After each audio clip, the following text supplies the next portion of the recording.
Hi everybody. I wanted to do at least one video to talk about what are some of your favorite Android recommendations. I love my Nexus 1. It's been a great phone. And not just app recommendations, non-paid recommendation or endorsement. CDO makes an extended battery for the Nexus 1. So whenever I climbed Mount Kilimanjaro earlier this year, I actually took several of these large batteries and used an Android app called MyTrax. And what MyTrax does is it lets you track your way all the way around on GPS. So I used it all the way up Mount Kilimanjaro with these very large batteries. It worked really well. As far as apps that I use all the time, there's some pretty standard ones, things like Gmail, Finance, Maps, Calendar, Messaging, the standard ones that I definitely use a lot. I also like Listen. I like to listen to podcasts. So This Week in Google, This Week in Tech. Whenever I'm working out, that's my secret. Whenever I'm pumping iron, I'll listen to a few podcasts so that I'm not just getting bored.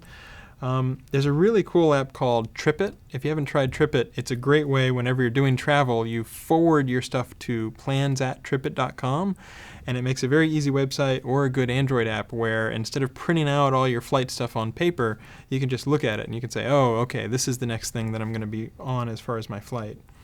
Louis Gray introduced me to a cool Android app called My 6 Cents. You can search for My 6 Cents in the Android market.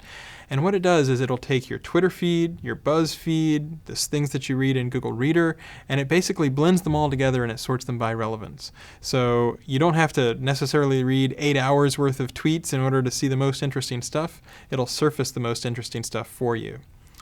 What are some other fun things I like about my Android phone? Music-wise, I've tried a bunch of different stuff. Pandora is fantastic. I'm paying money to MOG or MOG, I don't know how you say it, because it's a really good streaming solution. You can also download your tunes. Grooveshark is another one I'm actually paying for right now in order to listen to music streaming. There's also an Android app called Subsonic. You have to set up a server on your computer, but then you can stream the music on your computer to your Android phone, which is also pretty nice. There's a lot of other fun things. I have a lot of Wi-Fi analyzer. I've been known to walk around an airport with the Wi-Fi analyzer looking for the best spot to sit down to get the best Wi-Fi. There's a really cool app called Map Viewer from a company Sensorly.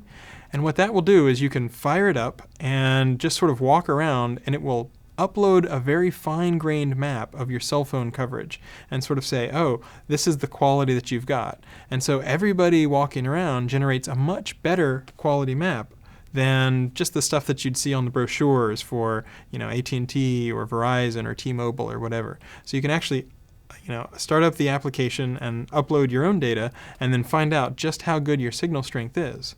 And if you're lucky, you might be able to get different Android handsets. So for example, this is the Nexus S. It's a really great little handset. So this one's for T-Mobile, this one's for AT&T. You can fire up the application, walk around or drive around your house and then figure out, okay, long term, is it better to go with AT&T, T-Mobile, or some other carrier, for example. So those are just a few of the things that I like on Android. There's so many, it's really hard to go into completely, but there's a lot of fun widgets. The Wi-Fi hotspot is fantastic if you guys don't have the Froyo, the version of Android that has that. And then there's just a whole lot of other random things to try.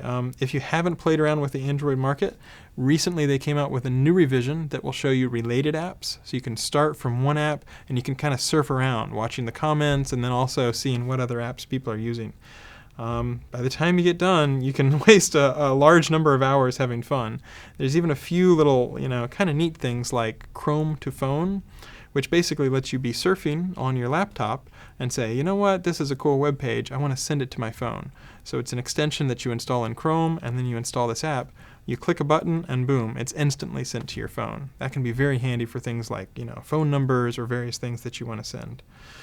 So those are a few of the Android apps that I like. It's really fun to see what different things are coming out. Everything from a heart rate thing that you put your finger over the camera and it will actually turn on the flash and let you see what your heart rate is. All sorts of fun apps like that. I've avoided mentioning some of the common ones that everybody should try, like Angry Birds, but hopefully that gives you a few things to check out whenever you're looking into various Android choices.